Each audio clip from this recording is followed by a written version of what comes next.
let's dive into it. Let's go into our showcase for tonight. We are covering AFC North Preview.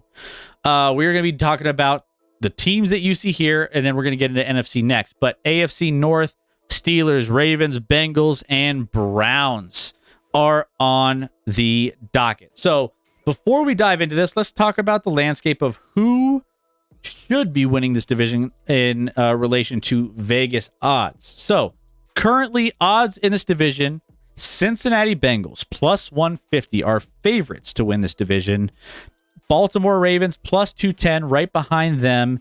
Then you have Cleveland Browns plus 400, all according to FanDuel Sportsbook, by the way.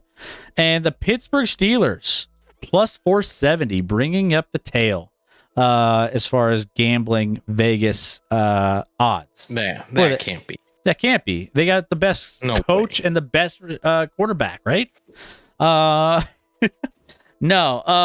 Bengals are the cream of the crop here in this division based off of what they have done in recent years and what they could be coming up this year. But that being said, let's talk about the win totals here for these teams. So let's start out with Baltimore Ravens over under 10.5 wins is the line set by Vegas.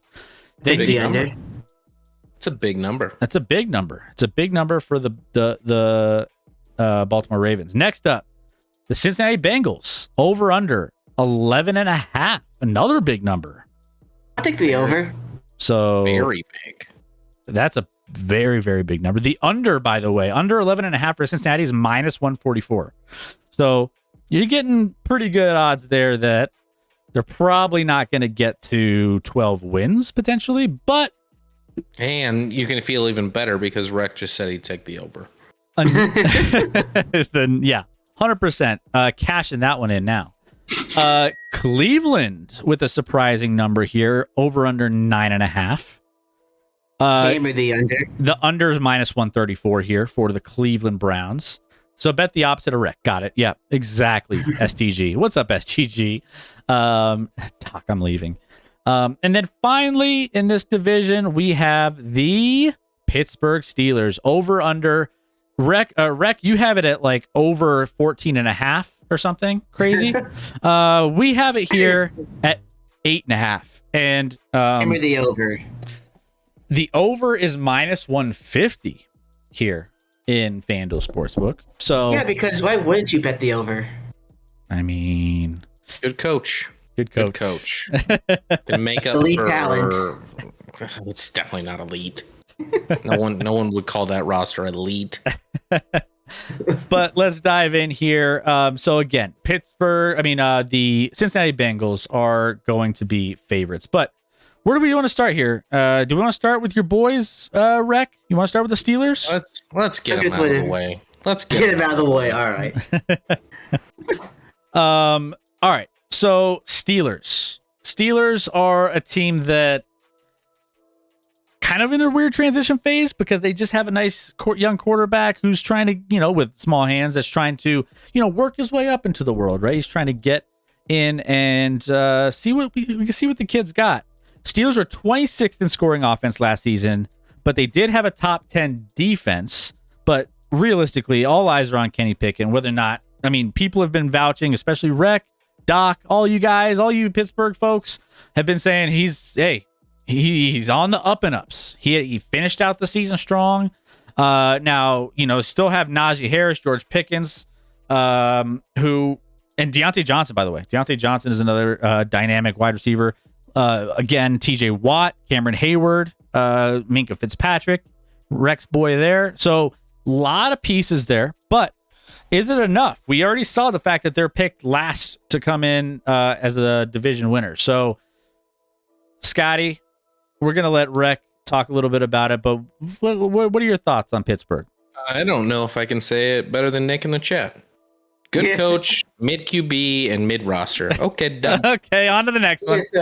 What else would you like to say here? Rec's like, hey, excuse me, I would like. Whatever. Oh, Rec, I'm just kidding. They did. What did they do to make themselves substantially better? They lost some pieces. They lost Cam Sutton. Terrell Edmonds off the secondary. I do like. I mean, but they added some people. Patrick Peterson played pretty decently last year, actually. So maybe he can fill in at corner to replace Cam Sutton. I like Keanu Neal actually a lot. Allen Robinson's a nothing burger for me. So really what you're basing this on is that the defense can keep the games close, and like that the offense in year 2 of Kenny Pickett makes some pretty substantial strides in order to be like a legitimate threat in the AFC that, keep in mind, is much, much better and deeper. I mean, if you're ranking AFC quarterbacks, like Kenny Pickett's not in the top 10. So not yet, at least. Not off of last season. Sorry, Rack. And so when you don't have a top 10 quarterback in your conference, your roster has to be elite everywhere else. I'm not sure it's elite of the elite. Yeah, their defense is pretty good. They added, a couple nice pieces in the draft. We'll see. Broderick Jones, tackle, Joey Porter Jr., of course, because they got to keep it in the fam. And everyone's excited about a tight end that can block in Darnell Washington. So we'll see what those pieces add. This team isn't good enough to be a legitimate threat to like come out of the AFC. Are they going to hover around 500 and be a tough out week in, week out for teams they play? Yeah, probably. But do they scare me? No. Yeah. Well, go to sleep on them all you want, because this is going to be a better year. Someone clip all of this when he goes off. I mean, yeah, it's going to be. I want to keep this. I want to keep this so we can send it to what is that, like freezing cold takes or whatever? Yeah. I mean, Chris is going to put it on YouTube, so you'll have access to it. Yeah, we'll have this on YouTube forever to go back. Yeah. Well, I would say not many people are having the Steelers come out of the AFC, but say just to win the division, I think we really need from Pickett to be an effective game manager, and he can definitely be that. I don't know if that's enough to win the division. Because this is an easy schedule for the Steelers this year. You got the Niners, of course, the Bengals, the Jaguars, and yeah, but isn't everyone else in the division playing an easy schedule then? By default? Not really. I mean, I know, like some of them have some tougher games because of where they finished last year. Yeah. But that only affects like 3 games of your season. Not that that's not substantial, but again, the NFL also flips every year where a team might be bad one year and ends up being really good last year. Like we thought the AFC West was on paper one of the best divisions we've ever seen last year, and it did not live up to the hype. Not at all. Not a close. No. At all. Yeah. So you never know with the NFL. You really never know. A schedule that looks really easy can end up being way tougher, and vice versa. Yeah, for sure. Of course, like I was saying, like Kenny Pickett, of course, yeah, statistically it wasn't great last year, and everyone's looking for big improvements. Like everyone's like the spotlight's on him. We did get Isaac Seumalo to upgrade the O-line. As long as Broderick Jones is all right, that offensive line is going to be really good. Jones, you got James Daniels, who didn't give up a single sack last year while playing every single snap. He's a right guard. Doesn't exactly require it's not that difficult at right guard to not give up sacks. Well, it's still impressive. Like, when was the last time you ever heard of a right guard playing every snap and not giving up a single sack? I bet there were others last year. Well, if there were, it was never. Is Broderick? Is your first rounder not going to start? As of now, it doesn't look like it. He's not on the starting on the depth chart right now. That can't be good. To be fair, Mike Tomlin never puts the Steelers never put their rookies at the top of the depth chart. Like, not even Najee Harris was the top of the depth chart his rookie year, and he was supposed to, from the get-go, he was supposed to be the guy. All right, so I would say from what I've seen in preseason, it doesn't look like they're ready for him to be the guy yet. Okay. Yeah.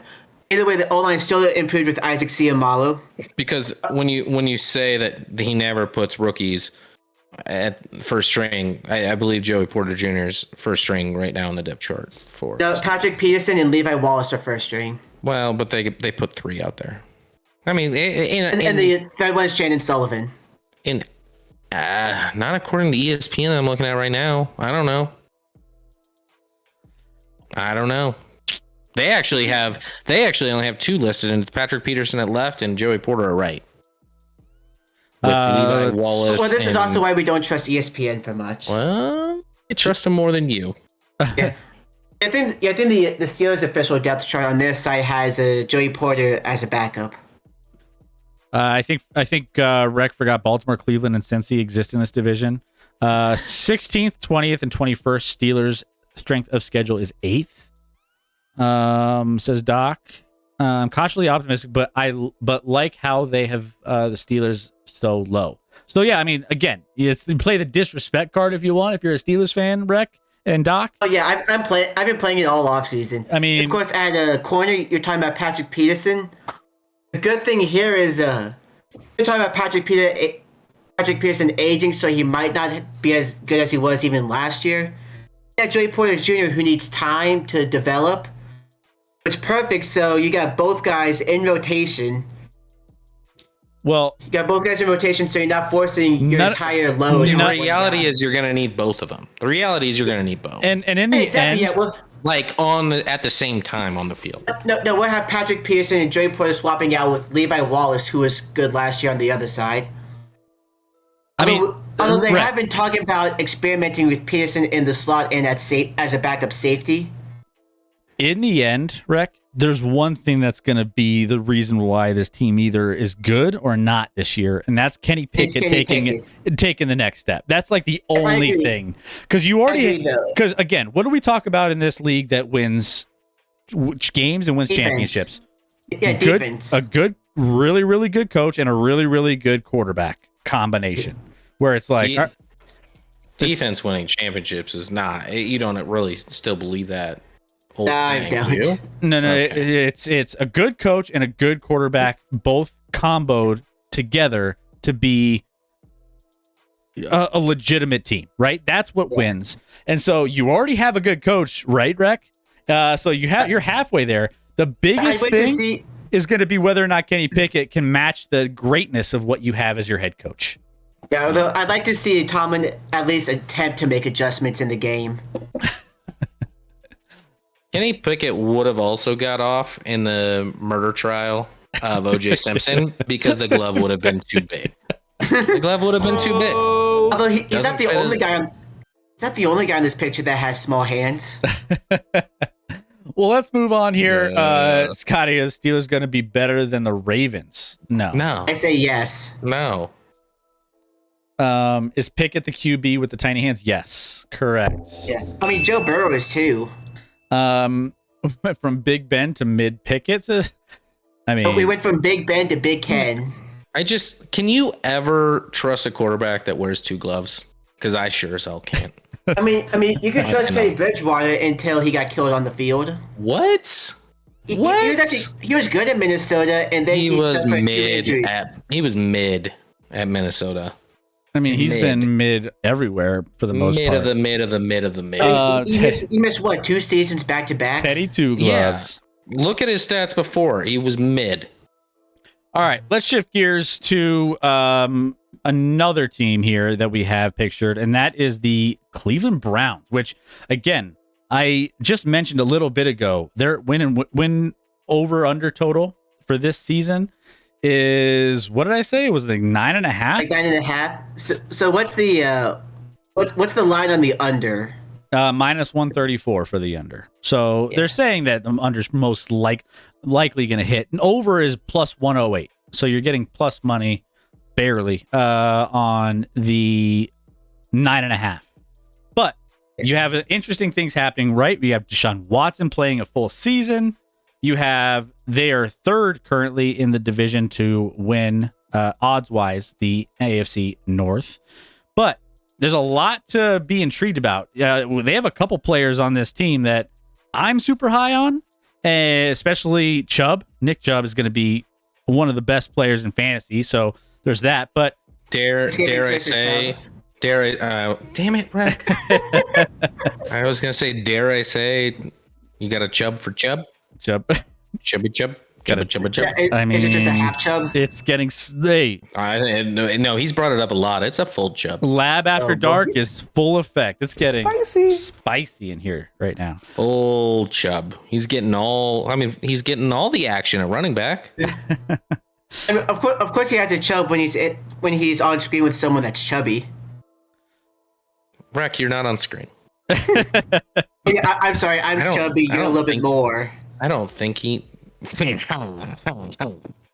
Shut your mouth. Well, let's dive into some of the things that took place in the offseason. Touchdown. There we go. Trade for Amari Cooper.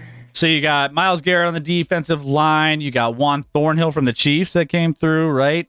You had a team that was in the secondary, top 5 in opponents' passing yards per game last season. Amari Cooper, Nick Chubb, Deshaun Watson headlining the offense. Deshaun Watson, if he could get back to what he was doing in Houston and being a little bit more dynamic, especially with his legs too, I think that there could be an option there. Unfortunately, we don't want to root for a guy like Deshaun Watson the Browns are the Browns. They're always going to find ways to choke or lose games. Let's be real.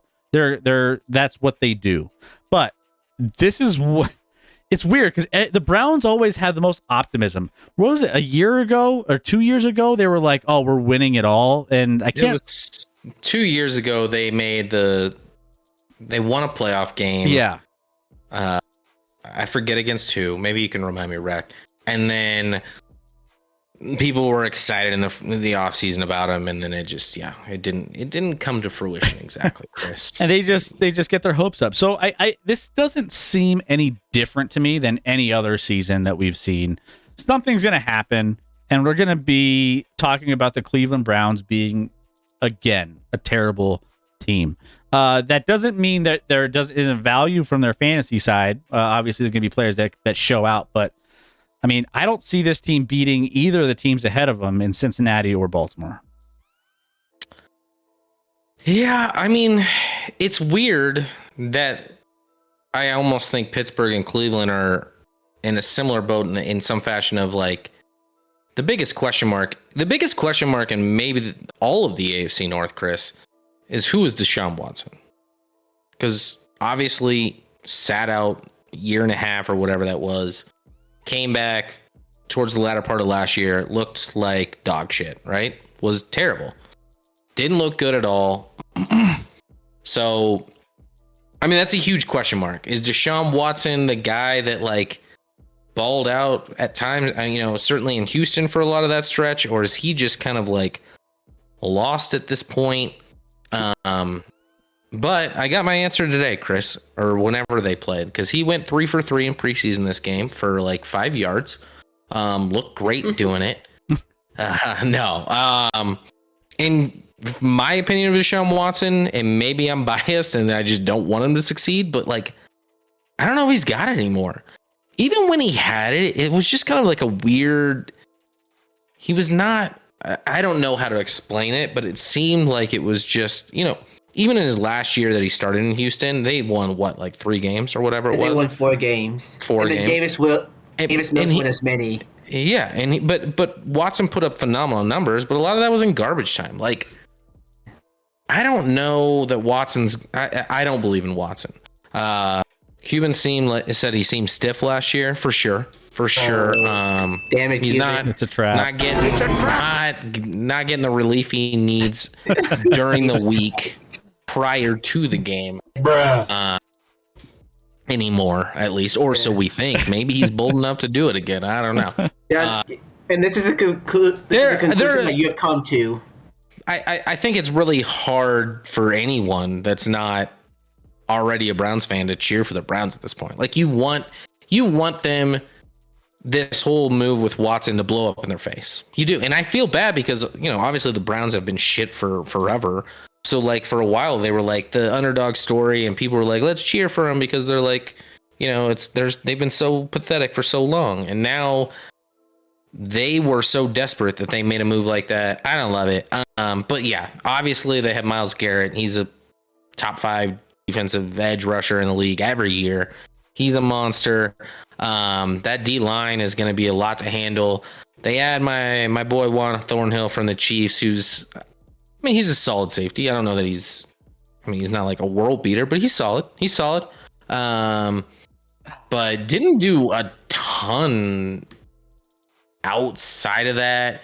Not a lot of they didn't have a lot of draft capital this year because of the obvious choice. A guy we already talked about here in Deshaun Watson. So not a big off season for them as far as adjustments and changes. They're just banking on Deshaun Watson correcting whatever was broken last year, because it was very broken.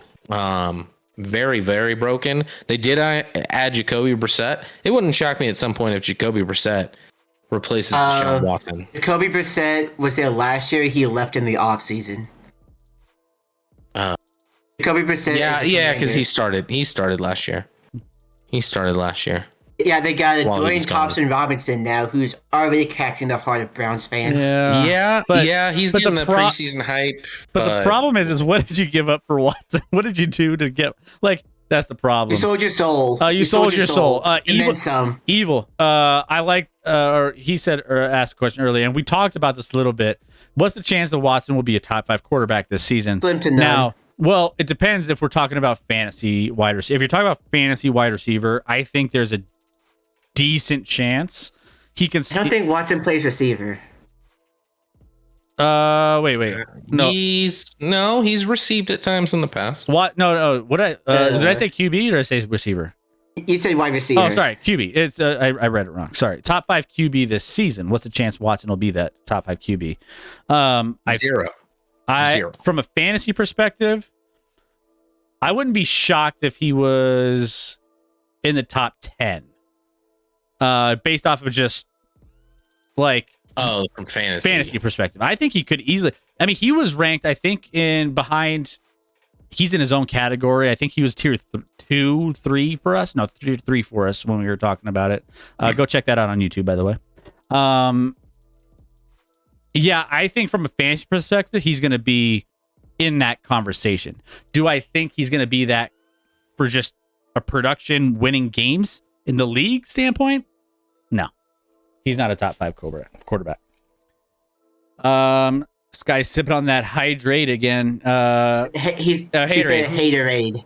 I don't think last year he only had in 6 games played, he had 175 yards rushing. What does that come out to per game? Someone math it for me. What is that? It's about 30 yards a game? Yeah, just under 30. Yeah. I mean, that's not great. And how did he do against his former team again? They put up 27 points, so Watson did good then, right? I don't remember that game, but I feel like you're insinuating something, so... That was the game where the Browns defense scored 21 points. The Browns scored 27 total. I do recall that game now. Yeah. I remember calling people out and being like, let's slow down on... Because that's just a box score. Like, people being like, oh, Browns are back. Except their offense still sucks. Yeah, it's just whether or not, again, we talked about this too, but it doesn't feel good. But again, 2019, he was QB number in fantasy. He was QB2. He was QB5 in 2020. They have a decent roster this year. He has a blend of passing and rushing. He has more upside than some of the guys that are further on this from a fantasy perspective. So if you're talking fantasy, I think there's some value. But otherwise, yeah, I struggle. I struggle with rooting for him. All right, let's move on to the next Ratbirds. Let's talk about the Ratbirds. The Ravens coming in here next. So Ravens trying to figure things out with what they have here on Lamar. So Lamar coming in. He's on a mission this year, right? He won MVP unanimous fashion 2019. Had a rough couple years. He had the whole contract thing going on. He playing on the franchise tag this year.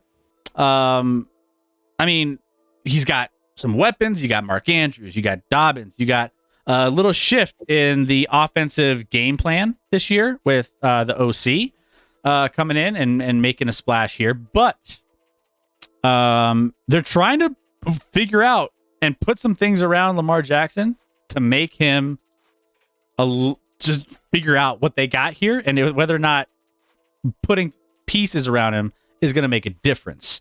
So it could be one of those years where this team could potentially challenge the Cincinnati Bengals, but do they do it, Scotty? Oh, I don't think there's any doubt they're going to be right there with the Bengals. Listen, we know my thoughts on Lamar, playoff Lamar, but that is not my thoughts on regular season Lamar. Regular season Lamar can win games and has won games. Frankly, at a higher percentage than anyone outside of Mahomes in the last 5 years in the league in regular season play. So Lamar wins regular season games. Obviously, Harbaugh has done it for a long time. You bring in, like, Lamar, quite frankly, has the most talent he's ever probably had as far as skill weapons with. We'll see what OBJ is. That's certainly a question mark. But you draft Zay Flowers in the first round. You have a first rounder in Rashad Bateman. You hopefully have a fully healthy Mark Andrews this year. Like, there's no excuses. You bring in Nelson Aguilar, who's certainly, like, I mean, not spectacular, but solid, solid wide receiver there. So, like, you have the weapons. Like, now it's on Lamar. They bring in a new OC. They want to open it up. They want to play a little more spread offense like he did at Louisville. Let him create, the open space, quick reads. I think with Lamar, you want quick reads. I think you want, like, get the ball. It sounds weird to say, but, like, get the ball out of his hands quickly unless he ends up running with the ball. But obviously, the last couple of years, we've had what we all felt was inevitable at some point with Lamar and his running is, like, the injuries are going to come. They have the last couple of years. He missed, obviously, the last stretch of games last year. I don't know if it was like 6 or 7, including the postseason, when everyone thought he was going to come back. They signed him to the big offseason contract, so he's good on that account. This team was like 7-3, 7-4, I think, when Lamar went out last year. Certainly in the mix. I think, this Bengals team, there's been some comments, maybe just one comment I'm thinking of specifically, that's kind of bothered me about how seriously they're taking the regular season, frankly. Like, we know from, like, comments from years past, like, this is a very confident Bengals. Confident, if not cocky. They're a little arrogant. And that's okay. I have no problem with that. Sometimes maybe I come off that way, Chris. You got to back it up, though. You got to back. If you back it up, then it turns from cocky to confident. Like, there's a difference. But this Baltimore team, we'll see. J.K. Dobbins, another year off his awful injury. If he comes back to, I talked about, I think, in our fantasy preview, his last, like, 4 weeks he played in last year, he was dominant. So that offense, and that defense is always going to show up. Well, like, I was just about to mention that. They didn't change a ton on the defensive side of the ball. You got a lot of the same characters coming back, except for the aforementioned Marcus Peters. But I think they replaced him with Rock Ya-Sin, one of the best names ever, right? Rock Ya-Sin. That's a great name. Rock Ya-Sin. Okay, I don't know what that means, Rick, but now I'm uncomfortable. Yeah. Roger. No, I was just about to say, Baltimore's defense was top 3 in the NFL last year, but their offense was the one who struggled, and that's why they went out, got Todd Monken to upgrade over Greg Roman, as Dr. J is asking in the chat, which I think, again, we're going to see whether or not that's going to change how Lamar can, amplify his passing through the air game and how they approach this offense, because that's the biggest question in Baltimore. If their offense hums and they get a nice upgrade this year, I mean, they could be winning this division easily if everything goes according to plan, knowing that their defense is going to be good. They have one of the best. By the way, Justin Tucker. Can we just say Justin Tucker is, just great in himself? He's one of the goats. Go. He's chasing Vinatieri for the GOAT. I saw this is a local beat writer or beat guy for the Broncos. Someone asked after the Broncos missed all the field goals you talked about. They're like, "What do you think it would cost to trade? What capital would it cost to trade for Justin Tucker?" And the Broncos reporter was like, "A first and more." I mean, again, First that round doesn't pick sound and more. that doesn't sound like wrong. It doesn't sound insane. No, which is wild, but yeah, like that's the dude's Why? the best kicker we've probably ever seen. Yeah, the only other one would be Vinatieri. Oh my Yeah, but goodness. Vinatieri certainly didn't have the distance that Tucker does. Exactly. I hate it. Vinatieri's currently the GOAT, but Tucker could very well compete for it soon. I hate it. Can we get we went from McManus so consistent over the course of such a long period of time. Yeah, we don't have a kicker. I mean, Shout out Justin I'm just Tucker. curious. I wonder what kickers are available in the free agency market. Can we take There's gotta be something out anybody? there. It's bizarre the lack of depth at like kicker. Like I love all of our you can't get a guy off the street. I love all of our locals You here. Hit the true button, yeah. Yeah. Broncos will trade a first for anything, says Cuban. A first and a Rockies pay $50 million. Yeah, that too. Yes. Hey, leave the Rockies out of this. All right, they did nothing. In this The situation. Rockies are catching strays here in the chat from. I mean, to be fair, the Broncos are in a rocky situation. Ayo. Cuban Bengals are more confident, cocky than the chef who first put spaghetti in chili. That's one of my favorite things ever. Maybe the Bengals players are perfect for Cincinnati because Kill Skyline Cincinnati people love their Skyline or whatever it's called chili. Where's which football is wife just still? chili on spaghetti. Can we get football wife in here? I mean, is it not wild? It's like every big city in the country is like, hey, everyone's like, you travel city, you're like, hey, what's your food specialty that like other places don't do? And like, there's a lot of cool things. You go to Cincinnati, and they will say more confident than anyone else on earth, we mix spaghetti noodles with chili, and we put some cheese on top of it. Kill it with fire. Let's go. Also, Chris, you could get a Robbie Gold. I'll take Gold. honestly. Mason Crosby. I'll take Robbie Gold tomorrow. Obviously, Mason was a buff. You could go with a Fat Randy. Got some 5-alarm shit. Yeah, I guess. But let's talk. By the way, where is football wife? That's what I was just saying. She's been kind of out of here for a little bit. We got to get her back. Did we do something wrong? I don't know. Maybe. We probably did. I think it was probably Rex's fault. It was probably Rex. You're banned, Rex. Well, now you're banned. All right, let's talk about the Cincinnati Bengals, the favorite to win this division. Most people are thinking that they're the clear top dog of the AFC North. King of the North, right? The Jon Snows of the world. But, they have reason, right? Cincinnati has been to 2 straight AFC championships following 2 straight division titles.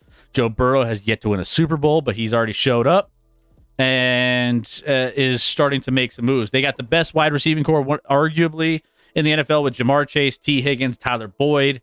So they are looking absolutely stellar from that standpoint, from the weapons. They had a top 5 scoring defense in the NFL last year. They beat Patrick Mahomes and the Chiefs 3 out of 4 games. So honestly, like if there's one team, like no other team really has proven that they can beat Patrick Mahomes except for Cincinnati in big games. Now, I will say that, again, I still think the Kansas City Chiefs with Patrick Mahomes are I'm saying too much about Patrick Mahomes now. Go on, Chris. Do not go on. They're just, it's still, you think that the only team that can challenge Kansas City these days is the Cincinnati Bengals. However, they still, I think, given all the circumstances, I'll drink to that. It could be a toss-up when it comes down to those big games. Joe Burrow's a top 5, probably top 3 quarterback in the league. When it comes down to it, again, all the weapons. They signed Orlando Brown Jr. after he didn't re-sign with the Kansas City. Sorry, Scotty. And we're good. Overall, they seem like a team that should be in their window to do something big. Now they're in a short window, right, Scotty? Because their receivers are coming due here very, very soon. So they're in a short window. So there's a little more pressure. Frankly, they got to extend that quarterback too. And they have to extend the quarterback. Time to pay the piper. So they're starting to get into almost the pressure situation where if they don't win this year, like the clock is starting to tick real quick before they start having some of these big contracts due. So, Scotty, I mean, this is, as a Chiefs fan, one of the teams that you probably worry about the most, right? Sure. I mean, obviously, our overall record the last few years has not been great compared to every other team in the league against the Bengals. It's a dogfight. Every single one of the games, I think there's now 5 games, has been decided by a field goal or less. So it's been a battle. I give a lot of credit to Burrow, even when he doesn't always play a close game, or a great game, like down the stretch, more often than not, he's going to be right there and he's going to make some plays and he'll fight like hell. I didn't love, obviously Burrow again gets hurt in free agency and training camp. Yep. I'm gonna miss time. Sounds like I don't know. It was really weird. Did you hear the comment from Jamar Chase in regard to when was he Joe Burrow? When did he make it? I might have missed it. I don't know when it was, but it was after the injury. It was last week. And he frankly was like, I told Joe to take his time. We got you. Take your time. Don't come back too soon. Sit out the first 4 weeks of the season. We're good. And I'm like, I mean, you guys are a good team and all, but I think you're underestimating how important regular season wins are and how difficult that division is going to be. You can't just have Joe Burrow sit for 4 weeks. And by the way, I don't even know who is the backup quarterback in Cincinnati. It would be a Broncos legend, the guy that came in after Trevor Siemian. Yep. Trevor. Okay, that's a problem. Although I did have him as an answer in a grid the other day that was pretty great. Nice. But anyway, so that mentality and arrogance kind of I don't love to hear. The regular season, every week's important. You only play 17 games. Every week's important. You can't just be like, hey, we're good without our quarterback for a quarter of the year. So I think he'll probably end up playing week 1 and hopefully he won't get injured again and he'll be fine moving forward. Apparently he was doing sprints before the Bengals game today. Yeah. I mean, obviously straight line is always different. That's what they always show when people have leg injuries. They just show the guy running in a straight line. And I'm like, and I don't know if that's different with the calf that he had, but in general, straight line comes a lot earlier than, cutting and things of that nature. So not that Burrow cuts on a dime, but he, quite frankly, he has really, I mean, he reminds me of Tom Brady at times with his pocket presence. Very, very adept in the pocket. He doesn't move around a ton, but he moves to the right spots and gets that. Yeah, go ahead. No, I think this division's going to be a dogfight, and I think, obviously we've talked about the Ravens, but I don't think. I mean, the Browns are kind of a question mark on what we're going to get from Deshaun Watson. If the Cincinnati Bengals are coming into the season with that kind of swagger, kind of saying, "Oh, we'll be fine, not missing. We'll be fine without our all-star quarterback," and you overlook some of these other teams, you could get caught up real quick come the end of the season in some weird situations or scenarios. And I just think it's going to be a little bit tougher in that. I mean, that division has always been dogfights, regardless of how good or bad those teams are. Even if the worst team in that division shows it doesn't matter. You can get a 6 to 9 game at the end of that, and you get those. You keep bringing up the number 6 and 9, Chris. You're always 6 to 9. Maybe I got something on my mind. I got it's. Well, what are you doing tonight with the wife? Just getting after dark. I mean, maybe I need to relax a little bit. Polls up, by the way. I am, and the other thing I'm concerned about with this team is there's a lot of turnover in the secondary. They lose Jesse Bates, a really good safety. They also lose Von Bell, another safety, along with Eli Apple. Everyone makes fun of Eli Apple, but nothing of value was lost. I disagree. Well, not what you mean with Eli Apple. Yes. Oh, okay. I thought you meant with all three. I'm like, I don't know. No, about that. Bell and Bates are going to be losses. Yeah. So if nothing else, like the communication factor in the secondary, especially early on in the year, might be an issue. So maybe you want to have your quarterback for those games. They do have the first round safety that they drafted last year still. That TF2 character, Saxon Hale. Yeah, it's going great. Going great. So otherwise, they didn't have a ton of. I mean, obviously, you said Orlando Brown Jr. at left tackle, the former Chiefs left tackle. They're rough. He's good. He's not elite, but he's good. He'll be fine. Although I think at times Mahomes makes tackles look than they really are. I don't know if you saw. Damn it! It's a tangent about Mahomes, but not really. It's more we lost our right tackle from last year in free agency, Andrew Wiley, to the Washington Commanders. For the love, just go watch the first preseason game, and Andrew Wiley in like 5 snaps has 2 holds, including one in the end zone for a safety, and gave up a sack. And I swear he only played like 5 plays. So, congrats to the Washington Commanders. I'll drink to that great right tackle. But anyway, this division last year. This division's going to be a battle. Outside. I guess the fortunate thing for some of these teams is like their schedule outside of this division and some of the divisions they're playing aren't on paper as good, which might enable them to have some better records because the best record within this division against other opponents in this might be like a 4-2. Quite frankly, I don't know if anyone goes like 5-1 or 6-0 against fellow division opponents when you have 4 teams that are pretty good. Maybe not all spectacular, like the Steelers aren't spectacular, but pretty good. Pretty good. Zay, welcome in. Hello, guys. I'm in a good mood because I'm finally done with my teens. Let's go. Hey. Teens are underrated. I mean, overrated in my opinion. So 20. Yeah. Now you're getting into the prime just think, time. Zay, 1 year from now, you can have your first alcoholic beverage. Maybe he's already had it. What? No, he just said he's 20. Bush, what's going on? Welcome in. Well, how are you doing? Guys, I put the links in. So there's a super contest link that I put in the chat. Gets free to enter. That's the pick 4 every week against the spread. Me and Scotty are going to be playing in that, as well as you guys. We're going to keep tabs, and then we're going to give out some prizes. Also, join our Discord. Our ! Discord has all of our contests that we're running as well. So not only does it have the super contest I just mentioned in the link, it has the Survivor contest, which is free, and the Pick'em contest, which is free. All that can give you some sweet prizes at the end of the season.